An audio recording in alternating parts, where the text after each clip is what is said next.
সন্তান মহান আল্লাহর তরফ থেকে এক অমূল্য নেয়ামত। সন্তান গর্ভে আসার পর একজন মা খুবই চিন্তায় থাকেন তার সন্তানকে নিয়ে। কেননা আমরা সকলেই জানি প্রথম 3 মাসে গর্ভপাত হওয়ার সম্ভাবনা খুব বেশি থাকে। তাই এই সময় একজন মা খুবই চিন্তিত থাকেন এবং তিনি জানতে চান কি আমল করলে তার সন্তান গর্ভে নিরাপদে থাকবে। শুধু প্রথম 3 মাসে নয়, সন্তান যতদিন গর্ভে থাকে ততদিন একজন মায়ের চিন্তা থাকে তার সন্তান যেন গর্ভে সঠিকভাবে বেড়ে ওঠে।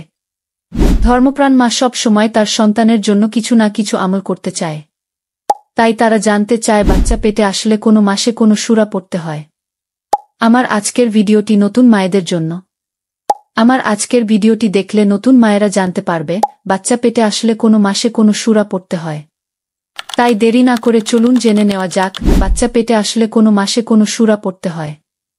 অনেকে জানতে চান বাচ্চা পেটে আসলে কোনো সূরা পড়ব। তার উত্তর হল গর্ভাবস্থার জন্য মূলত নির্দিষ্ট করে উল্লেখ করা কোনো সূরা নেই।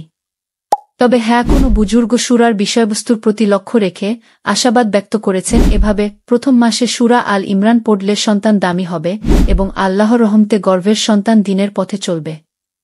দ্বিতীয় মাসে সূরা ইউসুফ তেলাওয়াত করলে আল্লাহর রহমতে গর্ভের সন্তানের প্রকাশ্য ও ব্যক্তিগত উভয় দিকই সুন্দর হবে।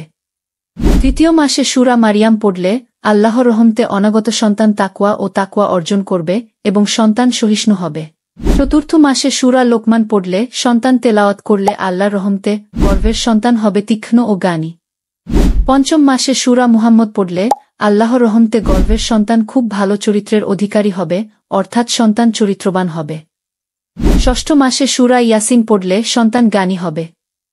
সপ্তম, অষ্টম, নবম ও দশম মাসে সূরা ইউসুফ, মুহাম্মদ এবং ইব্রাহিম কিছু কিছু পড়বে। ব্যথা উঠলে সূরা ইনশিকাক পড়ে পানিতে ফুঁক দিয়ে পান করলে ব্যথা কমে যাবে। সূরা ইনশিরাক তিলাওয়াত করলে অনাগত সন্তান সব ধরনের ক্ষতি থেকে নিরাপদ থাকবে ইনশাআল্লাহ। তাছাড়া ঘুমের পূর্বে অবশ্যই 4 কুল তথা সূরা কাফিরুন, সূরা ইখলাস ও সূরা ফালাক এবং সূরা নাস পড়ে হাতের তালুতে ফু দিয়ে সারা শরীরে হাত বুলিয়ে নিলে বহুবিধ ফায়দা পাওয়া যায়। এভাবে 3 বার করবেন।